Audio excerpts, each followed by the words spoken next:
All right, guys, how you doing? We got the first ever 2v2 NShadow sub tournament.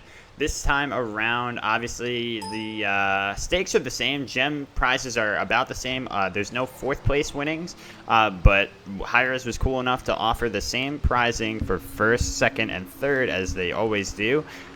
For each player this time around, so pretty much doubling the prizing, aside from cutting off the small, amount that fourth place was previously getting. So I'm very excited for this because it's going to be a monthly thing as well, monthly event.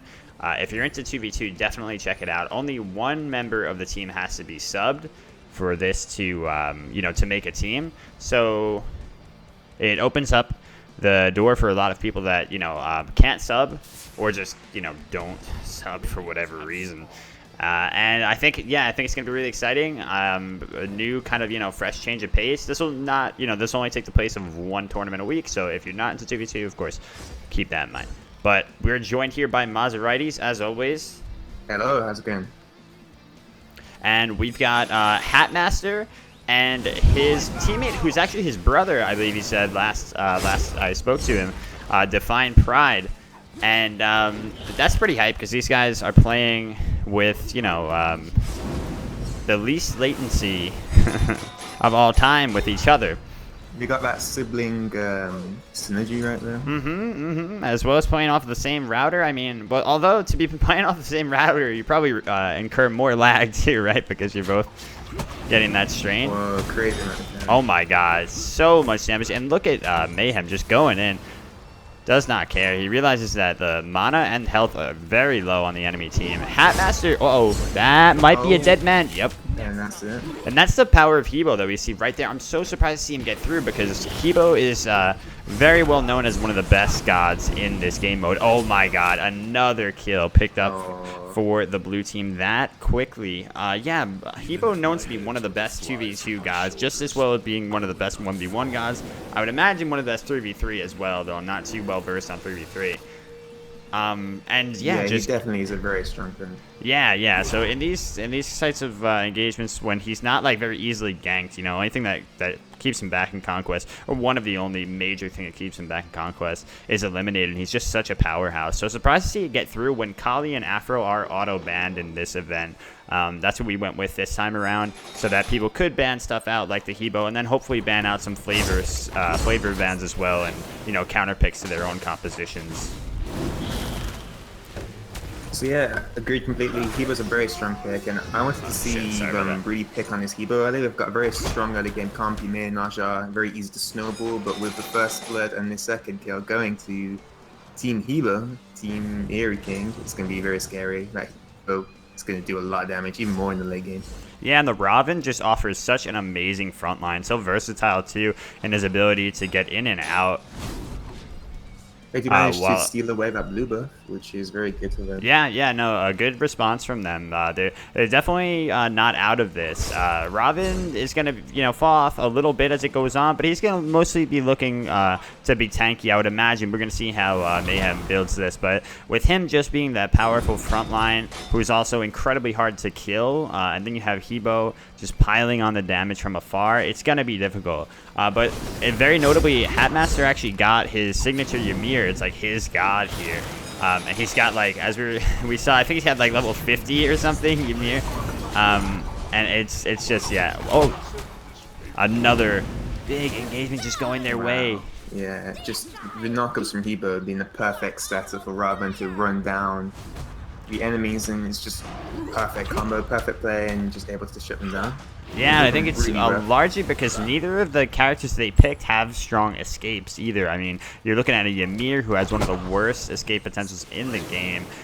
When they decide that they're going to pick him off in the early before he's tanky enough right now, just holding on to pen boots and a Sands of Time, he's squishy as the rest of them for the most part, other than having a pretty large health pool. He's just going to be the perfect target for these kind of lockdowns. So this team composition, Ravana, Hebo, just seems so dominant. I think the sprint was down in that engagement as well. I do believe, I'm not 100% sure, but it explains why they weren't able to just sprint and disengage. But I do like the sprint pickup. Allows them to really shut down Hebo. He can't escape on a water carpet as easily. A good pickup, I think, coming from Define Pride with that sprint. Yeah, I agree for sure. It's a really nice counteractive to this composition. And I like their composition as well. Oh, Naja ult is always so awkward to spectator. Ooh, look at that combo. So beautifully done. But he actually immunes the damage from Ymir's 2 there. Oh, Eri completely misses on that ultimate, but then a miss from Hatmaster as well. Trade? Yeah, Divine Pride not able to catch that one, unfortunately. Didn't have his sash available, and the root just hit with close distance. Oh my god, that was that was a bit much. Oh my god, that immunity of the sash was very good. Yeah, it was, for sure. Both players really just want to get their feet wet even more here. Just want to keep the battle going.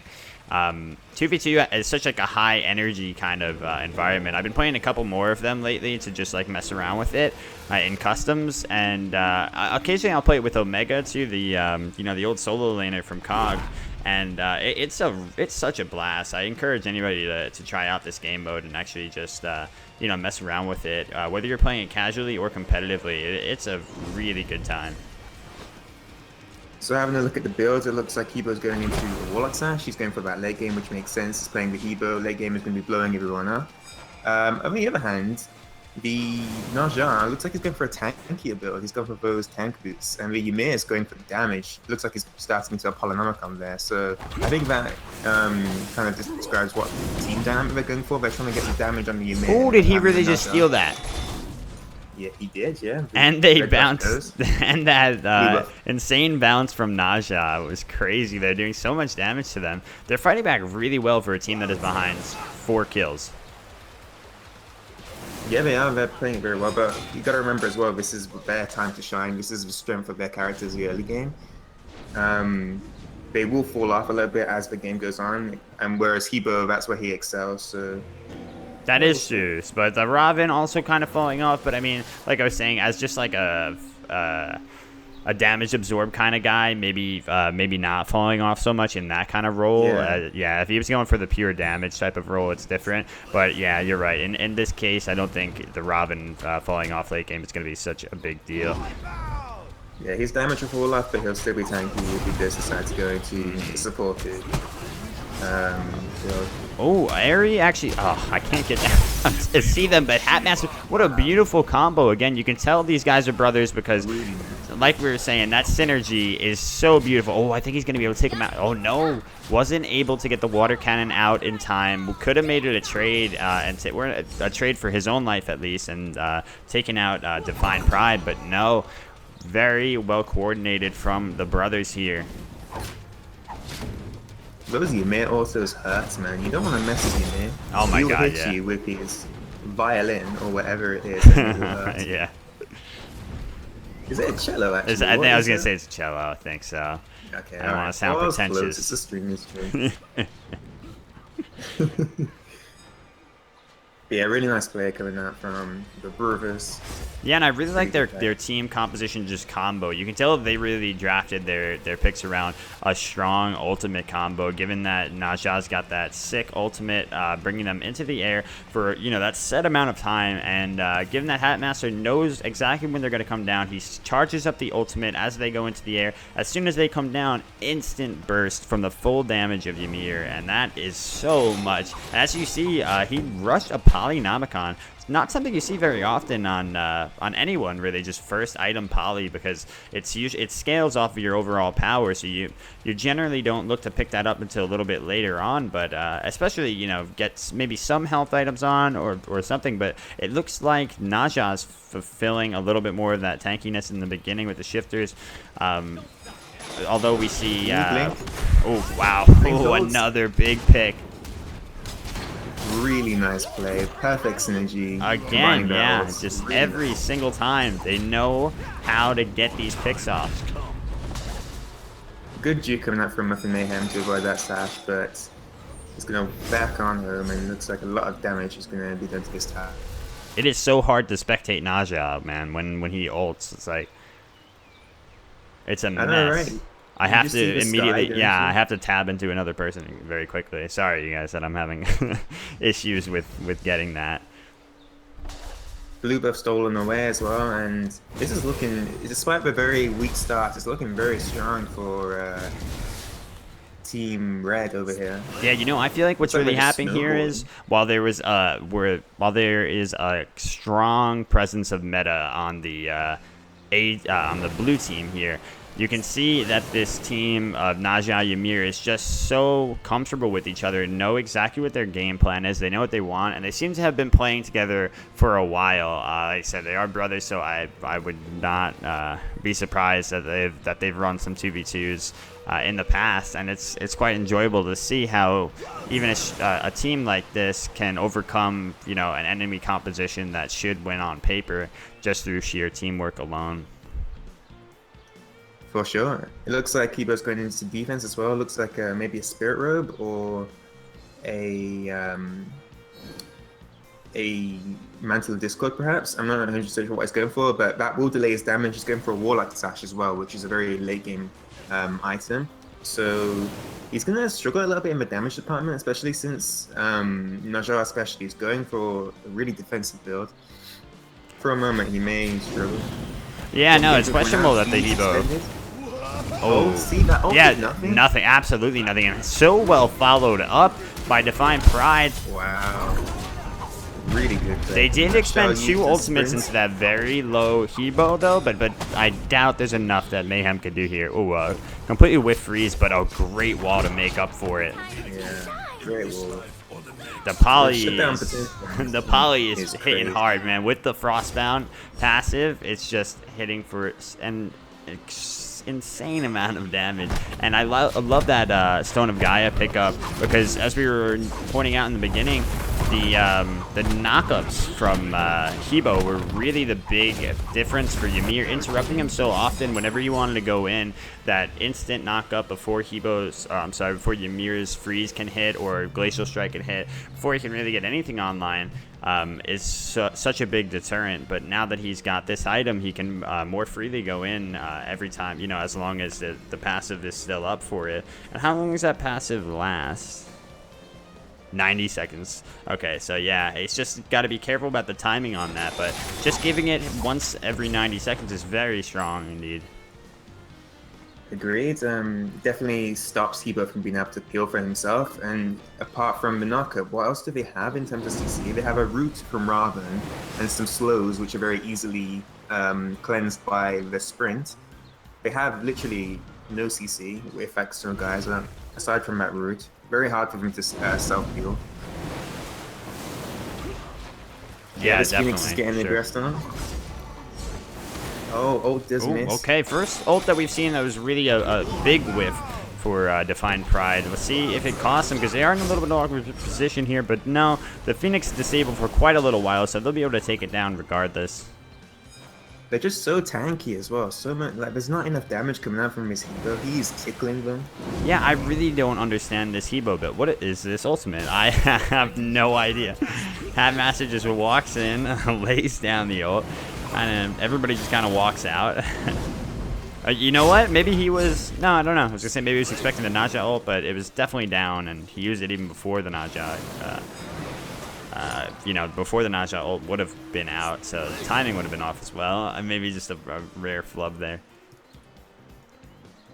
But yeah, I don't get this Hebo build at all. I really feel like it's strange going into that Warlocks, like you said, stalling his damage, just delaying that damage. Especially he, you know, started building into it when their team started coming back a little bit more. And even after the Warlocks, if it was picked up while they were still in the lead, it's strange that he decided to go immediately into his Spirit Robe. I feel like he just needed some sort of pen online, or just, you know, get something that'll make his damage more substantial. Yeah, Obsidian Shard would be really here. Yeah, because he's certainly not getting much damage out of the Robin. Like we talked about, their strategies for Robin to be, you know, solely the meat shield. He can pack quite a punch throughout this early to mid, despite building this way, but it's not going to be enough to break through that line of defense and just, you know, Ymir. Eerie King has hit level 12, and being level 12, he's picked up that second active, and he decided to go a Bracer. I do like this pickup. It'll allow him to try and survive the burst coming up from Ymir and Vanasha. And their comp is very bursty, so I do like it, but I don't know if it'll be enough.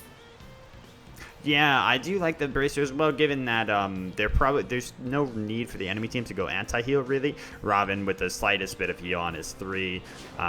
You know, there's not a lot of counter heal that's going to be prioritized. So Bracer definitely has a use here. Beats expended by Hurricane, but not a great beat. So the ult is There we go, great ult. Into Ymir. Oh, Again. perfect every single time. This is probably game right here. Oh, they're actually, yep, prioritizing the Titan instead of him. They're kind of losing track of their focus, but they have so many creeps pouring in here that it's not going to matter. Hatmaster picks it up with the auto. Divine Pride sacrifices himself to make sure that that wave gets cleared up so that the minions can pour in. You do not mess with Hatmaster and his cello. Mm-hmm. Really well played. Yeah, maybe consider banning that Ymir against Hatmaster. He's just so comfortable with it. Even against something like Hebo, which seems to be such, you know, a true counter up against Ymir, disrupting everything that he wants to do. They found a way around it. And I think the main, you know, the moral of this story was just teamwork over everything, and how, you know, being comfortable with your teammate is everything in a 2v2 scenario. The meta picks will only bring you so far. A lot of these teams coming to this tournament are a lot more, you know, they're just kind of picking up with, you know, their friends or whoever they want to see how far they can get with, people they're comfortable with, but not people they've necessarily teamed with in this setting before. So it's definitely an interesting clash there. Yeah, you could definitely tell that Red Team had a plan in mind. They had a combo, they executed it perfectly, and they won. So really well played to them. Yep, GG. That was really good round 1. Probably one of the best round 1s we have, man. Fun game.